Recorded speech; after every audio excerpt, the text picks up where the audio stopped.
Hi, everybody, and welcome to this draft edition of Vikings Now. I'm Jim Rich. I'm on Ahmad Hicks here and Pierre Noujaim. And last time we got together, all the comments were that I was a bully and stepping on top of Pierre and not letting him talk. You know how many texts I got asking if you guys were okay I know. after the It was last episode we unbelievable. recorded? My But God. as you can see, we are both in the same podcast studio. Once again, Ahmad in the middle. Yeah, making sure everybody stays safe, keep Yep. their distance, you know. I'm paid to be here, so I have to be here regardless. So Technically, we all are. All right, so my take last time was that the Vikings should do whatever they could to go get their franchise quarterback. And since we have spoken, they've made a move. They have loaded up. So they are ready to pounce if they feel the opportunity is there. Pierre, you did not want to see them do this. Do you want them to stay at 11 and see what falls and use 23 for something else? Or have you decided that, you know what, maybe we should go get one of these quarterbacks and jump up to 4, 5, or 6? Picking right back up where we left off. Yep, and I'm not saying anything else. There, I No, put you on the I first don't- tee.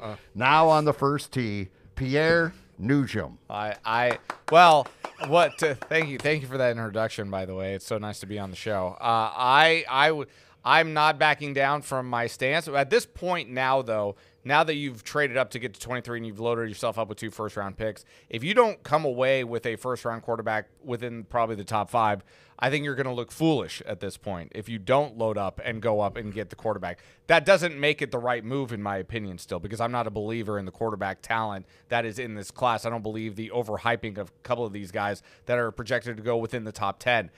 That being said, if Kwesi doesn't package these 2 picks and go up, if he doesn't package these 2 picks and go up to get a quarterback, it's going to look like an absolute failure on his part. At this point, Dave, if you want to know what I would do, right at this point, hey, I'm just for the hell of it now. I just moved up to get 23. I might troll everybody and package 11 and 23 and move down and get more picks back in the second or third round because this team needs a lot more help than just a quarterback. Quarterback is going to be the start, but yes, the answer is.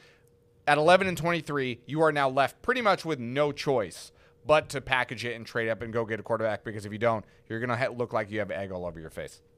Are you done? I Yeah. don't want to cut you off. No, I don't care if you cut me off. That's No, but the people do. Well, the people have spoken. I have been a bully. I've been That's- using my power as the host to dominate the conversation. So I just want to make sure.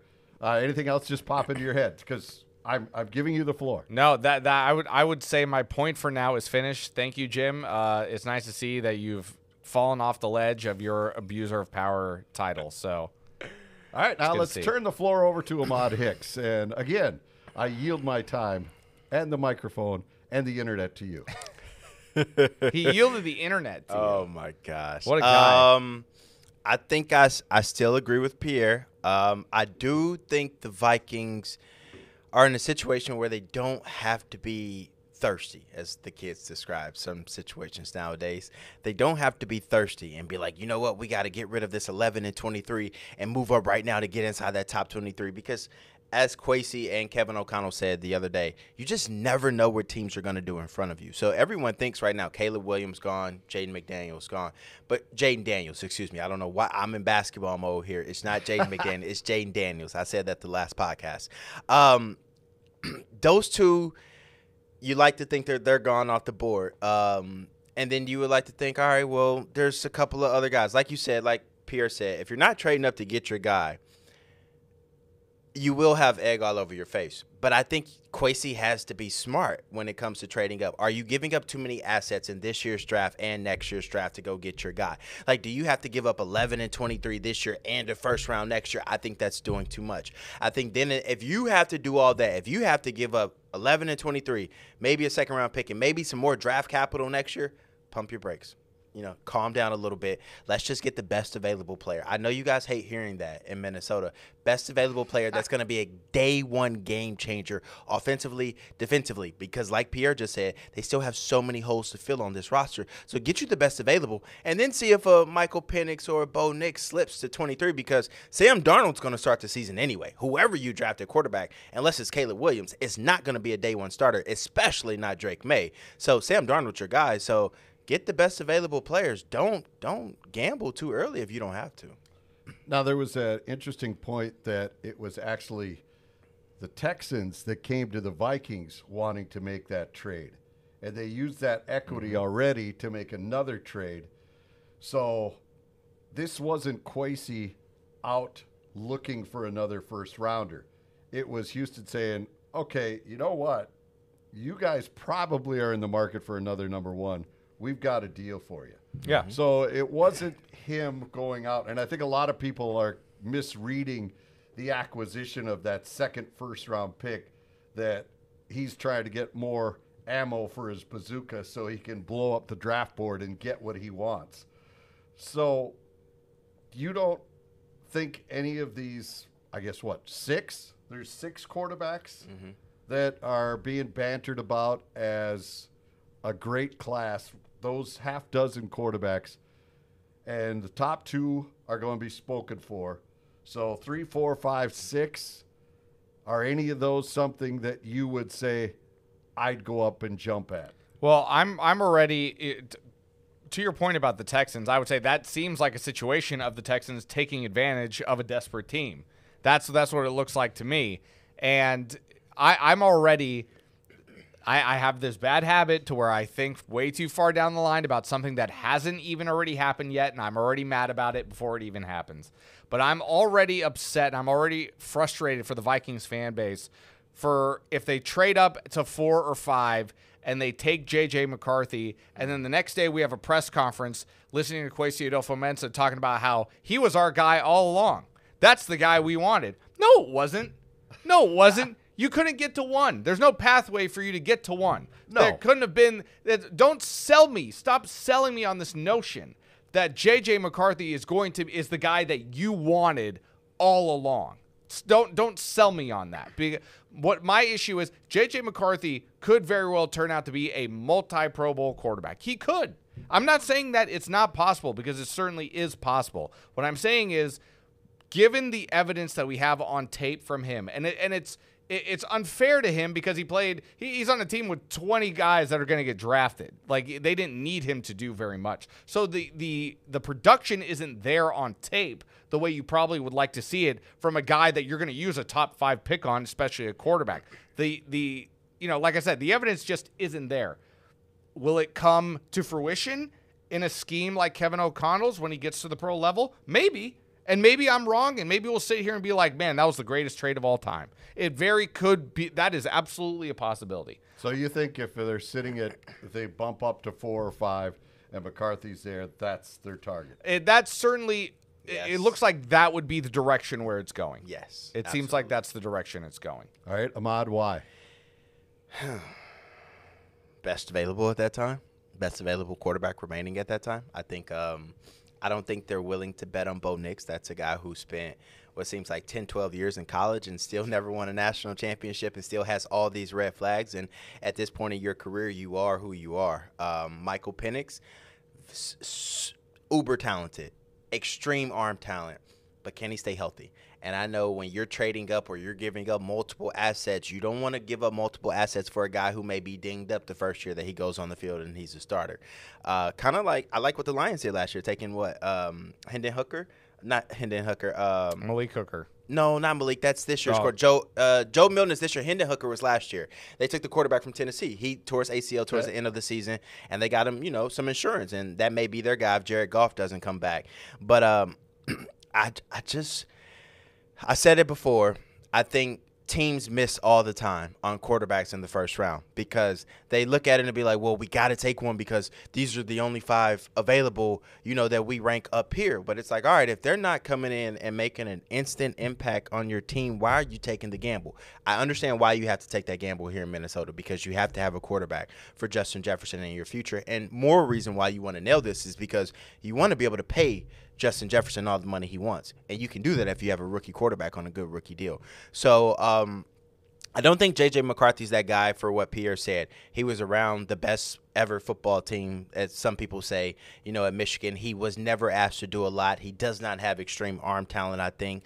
And so I just think when it comes to the top quarterbacks, it's Jaden Daniels, Caleb Williams, and then Drake May is that's a project. Like, I understand Josh McCown, Vikings quarterback coach, used to coach him in high school. Yep. Everybody always talks about his raw talent. If you look at Dan Orlovsky's Twitter, he breaks down his game, but it's just like, this man is missing 5-yard comeback routes, like, in college. Like, and you're telling me you have to throw guys open in the NFL compared to college. And college is so spread out. There's a scheme. You throw to an open area. You got to throw guys open in the NFL. So I'm not about giving up a lot of assets for developmental guys. And who's one of the guys driving the bus for J.J. McCarthy?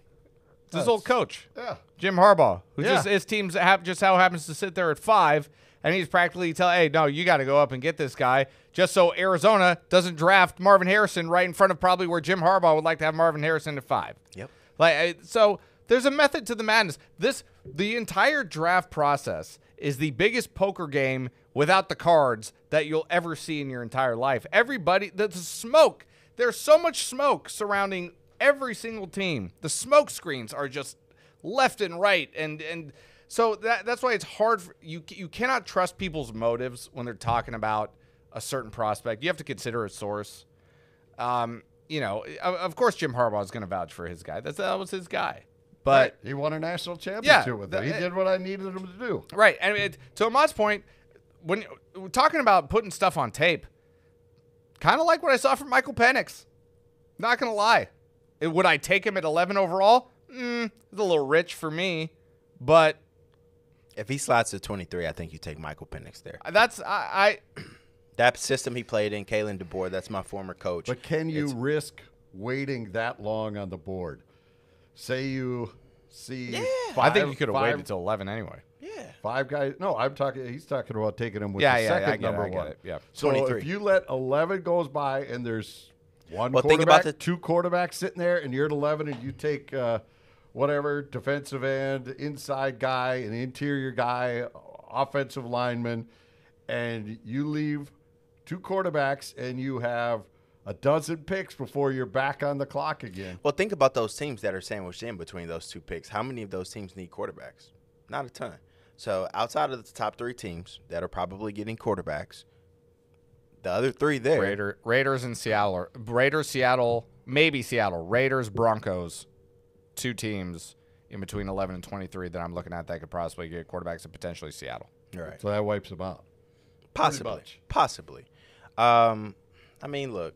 You got to get a quarterback this draft, but I'm not all about – if he falls to you at 23, you take him. If he falls to you at 11, you take him. But if you're talking about giving up 11 and 23 for someone other than Caleb Williams, I think that's a stretch. If there's a scenario that in which J.J. McCarthy slides to 11 and you don't have to move, if he slides to 11 – Can you sit there, though, and sweat that out? Probably not. Probably not. But let's just say in the hypothetical world that he falls to 11 – and now you're sitting at 23.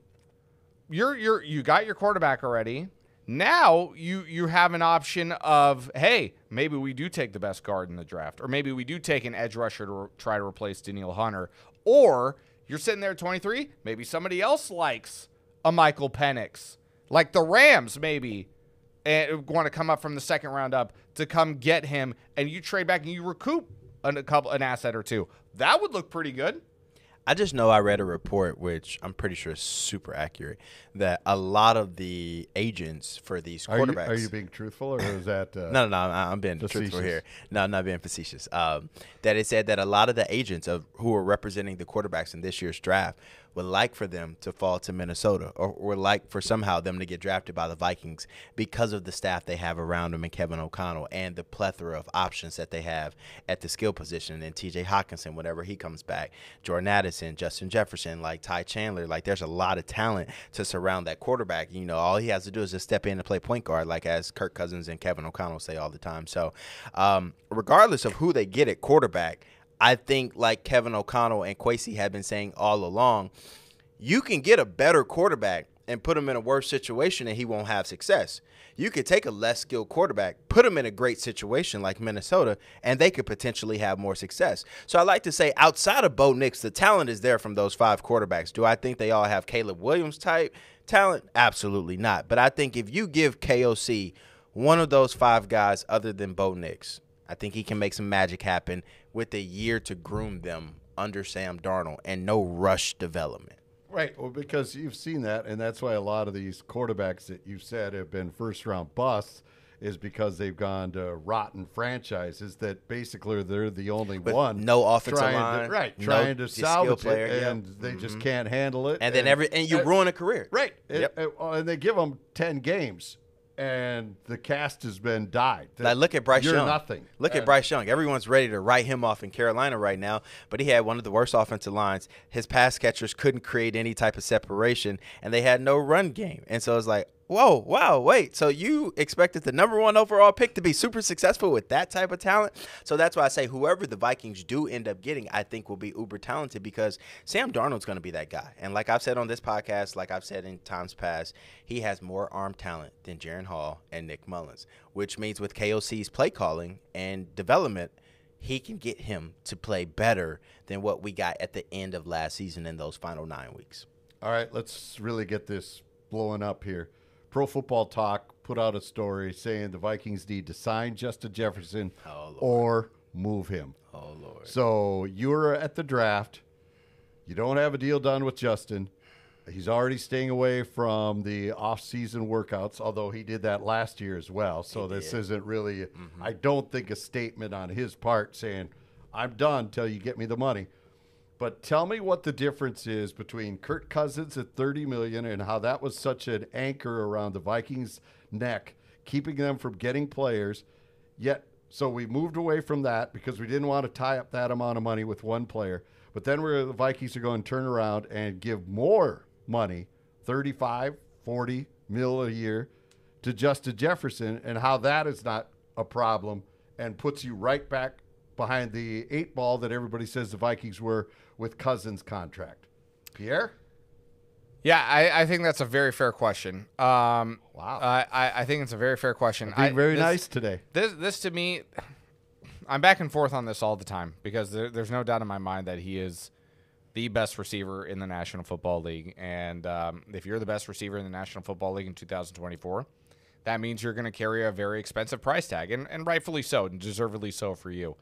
But this situation to me is like, now given the quarterback situation, which is still an unknown at this point, you have the biggest, prettiest plant in the showroom, and it's very expensive to maintain, but you don't have any plant food. So what good is the plant?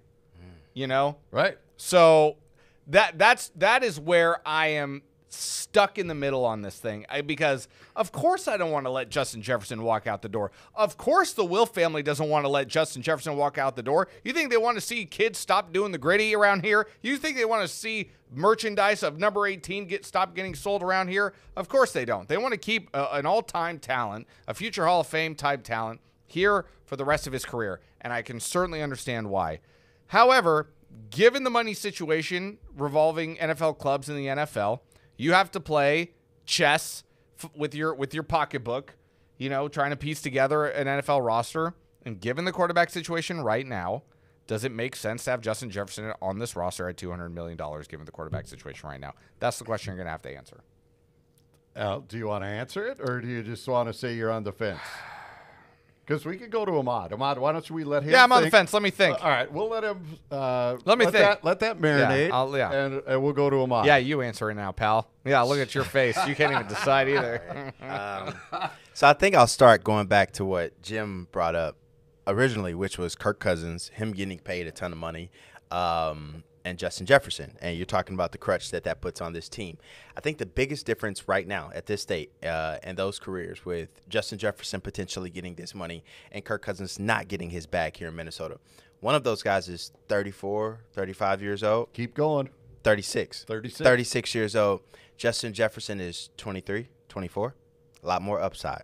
You get what I'm saying? No doubt. No doubt. So I'm not saying that Kirk Cousins reached his potential here, but what I'm saying is he made north of $180 million, and he never got you to a Super Bowl. And I'm not saying that's why he doesn't deserve his money or a return here to Minnesota, which has now been ruled out. But it's like, if I've paid you over $150 million and you have not gotten the job done, Why would I invest that type of money again when you have proven for 6 years you have not gotten that job done? Now, it wasn't all on Kirk Cousins. It was all the people around him. But I think what they're saying is right now, we can go get our defensive guys, which they have gone out and got Jonathan Grenard, Cashman, Shaq Griffin. They got some people to be competitive this year defensively. And you say, if I can go get my rookie quarterback, I can afford Justin Jefferson. That's the luxury you have right now. I think that's the biggest difference. I think because would you rather have a 36-year-old Kirk Cousins or a 24-year-old Justin Jefferson? I take the people out of it. I'm just saying financially. Well, I think it works financially. Does it constrict you again? That's what I'm asking. I think it works. Not so much Cousins versus Jalen. I don't think it constricts you because you'll have a rookie quarterback on a rookie deal, whereas where Cousins was getting his big bag. And then you still got to pay your other guy on the offense, the biggest name on your offense. And so there's nothing that constricts them anymore because you don't have a quarterback making $40 million a year guaranteed anymore. So I don't think it's a problem of paying Justin Jefferson. I think the biggest problem now with the Vikings and Justin Jefferson is Jefferson playing the long game and saying, I'm going to be patient. Because if Jamar Chase goes out and signs a deal for more money, guess who's going to get paid more money? I am. You know what I'm saying? So it's like he is in no rush. He's going to get $19 million this year from the Vikings whenever he does show up. So he's going to get paid. So if I'm him, I'm being patient. And then let's see what this team does with this quarterback position. What if the Vikings trade Jefferson, get more draft capital, enough to go get Harrison Jr., and your quarterback? Now you have How do you get Hang on, let me lay it out. You're right. Let me stop cutting you off. All right. Wow. You'd have your 2 wide receivers on rookie deals because Addison and whoever you pick, if it's Harrison Jr., right? And then you have your quarterback on a rookie deal. So you have your 3 biggest stars on rookie deals. That gives you a gold mine to spend and to fill every hole you have. But who's to say that quarterback and that wide receiver will ever get to the Kirk Cousins and Justin Jefferson level? That's what you're banking on. Well, that's what the draft is. Like he said, it's the biggest poker game around. I think if you were going to do that, you should have done it already. Yep. Because we've already gone through the waves of free agency, and now at this point, you're only trying to find, whoever's left out on the market to try to fill the spot of wide receiver. While Ahmad was talking, I have my answer. Yes. I have my answer. Yes, everybody. Get the kids. Gather around the laptop. I thought it over, and it occurred to me that the Kansas City Chiefs have won the last 2 Super Bowls with a no-name group at wide receiver. And I know everybody is going to sit there and say, well, yeah, they have the best quarterback on the planet. And the best tight end. I understand that. They do have and one of the best defensive players on the planet, Chris Jones. That defense last year for Kansas City was spectacular. Probably doesn't get as much recognition. And had one of the best cornerbacks. Yeah, absolutely. So defensively, Kansas City was as stout as any team in the NFL last year. And I'm looking around, and I'm looking at Kansas City. Didn't really have big names at wide receiver. And I know that wide receiver is one of the deepest positions, not just in the NFL, but in college football as well. The skill position players are deep at wide receiver, at running back. So my answer is, I think at this point, yes, I am going to trade Justin Jefferson because I'm not going to pay him that kind of money. Even though he is worth it, I'm not going to pay him that kind of money because I don't have the quarterback right now. I can recoup the assets that I've lost by moving up to 23 potentially and maybe beyond the next year as well, because this team needs assets. They don't need a... That's what I'm saying. Yeah, yes. You could be loaded for bear, and yes. you could use those picks yes. to go get someone off someone else's team that's not happy, that makes a ton of money, but he's a great player like the Bears did with Sweat. Yeah. All of a sudden, boom, your line is set. Could you have a Herschel Walker deal in reverse, correct, so to speak? Let's do it. Nah. No, guys. You are never gonna get me to say that moving Justin Jefferson is the right move. It's really tough. The guy is just so spectacular. I would watching him walk out the door would just be a hole in the heart for Vikings fans and everything. And I understand it, but sometimes when you have to face reality of the situation and you have to face reality of your pocketbook in terms of what you're going to spend for an NFL team. These things happen. You didn't ask for them to happen. You don't want them to happen. But maybe in the long term, the hard decision may have been the right one. Look, I actually agree with you, but I just don't agree with the analogy you use. He brought up the Kansas City Chiefs and how they have a bunch of no-names at wide receiver. I will attest to that. Rasheed Rice, Marquez Valdez, Scanlon. Tyreek Hill, and they still win the Super Bowl. But guys, Vikings will be the same thing. Trade away Jefferson, we win a Super Bowl. They have Patrick Mahomes, I arguably the greatest quarterback of all time. I already said that. You want to get up to number one? Give the Bears Jefferson. Stop. And you're going to give Jefferson? So you can see Jefferson 2 years, twice a year in your division? No, that's my thing, though. I think everyone can compare the Patrick Mahomes situation. Like, he's one of the few quarterbacks that have won a Super Bowl not on a rookie deal, but he's Patrick Mahomes. He's in a rare class. Is that important? He's in a rare class. Absolutely. That could Phones are always important in our industry. No, yeah. But it was JJ texting me right now. Yeah, he's letting him know what's going on. But no, he's upset with the cut them. It's look, you can't use the Chiefs as an example because they have Patrick Mahomes. I already conceded that, though. I understand that is a separate situation. But like I said, last year that team without wide receiver, that team was carried by that defense a lot more than their Trent offense McDuffie, was last year. L'Jarius Sneed, Chris Jones, Nick Bolton, Jones, Drake, Tranquil. Do I have to separate you two? No, but like I'm agreeing. But but that again brings us back to the point that you and I were making, Jim, is if you have these extra assets, maybe you find the Chris Jones, maybe you find those kind of players, and you have to have the assets to do that, right? And so you don't have the assets. Jefferson to get those. If freaking Brock Purdy, Mr. Irrelevant, can get there with a great team around him, why can't the Vikings? That's my point. Why do you need to go trade up and go get you a overhyped quarterback when you can, if you trust KOC and he's the genius and the great mastermind like everyone in the organization paints him out to be? Why can't you go find you a uber talented young quarterback that's not super expensive and develop him in 1 year? Make him a Brock Purdy. But my thing is, like Pierre was just talking about, and this Chiefs team, they got to the Super Bowl because of that defense. If L'Jarius Sneed does not punch the ball out on Zay Flowers on the goal line, the Chiefs do not go back to the Super Bowl. The Vikings are not going to the Super Bowl until Brian Flores has an adequate unit on that side of the ball to help him play how they need to play. He told me last season he didn't even have half the playbook in because he didn't have the personnel. So my thing is, help the coach out. Help him be better. Help this defense get better. And then your rookie quarterback doesn't have to be spectacular because he can lean on that defense and that run game and Justin Jefferson and TJ Hawkinson. Jim, I still disagree. And I know that we said it earlier in the show that Houston sounded like they were the team to approach Minnesota to move up to 23. That's what I still disagree with the philosophy of where this team is at right now with this draft, because you're sitting here without a second rounder and a third rounder. And these middle rounds, these second, third, fourth round teams, is really where you build your team. Your home runs. That's where you build your team.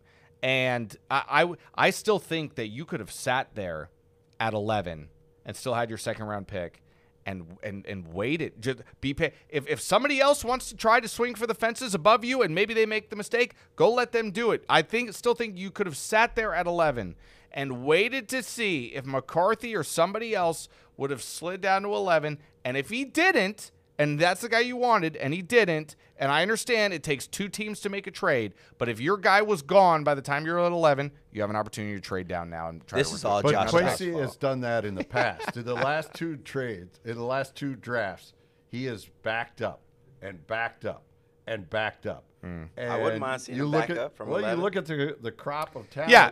And again, we're 2 years into it, so you can't close the book on these players and say X did not pan out or Y didn't pan out. But right now, there's a lot more not panning out than panning out in this strategy of backpedaling in the draft. Yeah, at some point, you're going to have to cash the tickets. For sure. Right? At some point, you can't just say, hey, look at me, I'm a master strategist at maneuvering the board. It's like, okay, well, when you go up to the podium and you make your pick, who'd you pick? Was he worth the damn or not? So that's so far from what we've seen. Like you said, yes, agreed. 2 years is a lot of in terms of a draft report card. There's a lot of incompletes next to these guys' names, but there's been a lot more misses than there has been hits so far in 2 years in this draft under Kwesi Adofo-Mensah. That's what makes this year in this draft so important for him. No doubt. This is his last. This He's got to crush this one. This is all Josh Dobbs' fault. If he didn't come in and win those 2 games, the Vikings just go downhill and they have a top 10 pick. And we're talking about not them trading back, doing all this crap. They would have been maybe top 5 if Josh Dobbs didn't come in and save the season. So it's all Josh Dobbs' fault. We love you, Pastronaut, though. It was a great ride. Yeah, great ride indeed. All right, we will have you covered throughout the draft. We have specials at 3 o'clock each week streaming on Fox Local that will take us to the Timberwolves playoff games. Pierre is traveling with the Wolves on the road. Congratulations on pulling that off. I'm excited. I'm more excited. I'm more excited for the Phoenix weather than I am for anything else. That's what I'm excited for. I'm jealous. All right, and so that will do it for us now. We're friends, right? For all those that thought Shake we were hands. upset. Always. Shake hands. There it is. Always. There it is. We always have been, always will be. All right. I'll shake your hand too. Why not? Yeah. I love both of these guys. Yeah. There we go. That's it for now. Stay with us. Go ahead, chirp us, rip us, but let us know you're out Call there. Jim a bully some Yep. more. Yeah. Oh, where can people find us? him, Ahmad, this Ahmad. is your job. YouTube, Facebook, Yes. fox9.com, Yes. Apple Podcasts, Spotify Podcasts, you name it. Did you say you? Oh, yeah, you did. I said YouTube first. Yep. Something. There it is. There he is. And your handle on X. I'm at the Nuge Fox9, Nouj Fox9. Ahmad Hicks TV, really simple for me. There it is. All right, we will see you next time after the draft. We'll dice it up and say how right or wrong the Vikings were. But for now, I'm Jim. That's Ahmad. That's Pierre. We'll talk to you soon.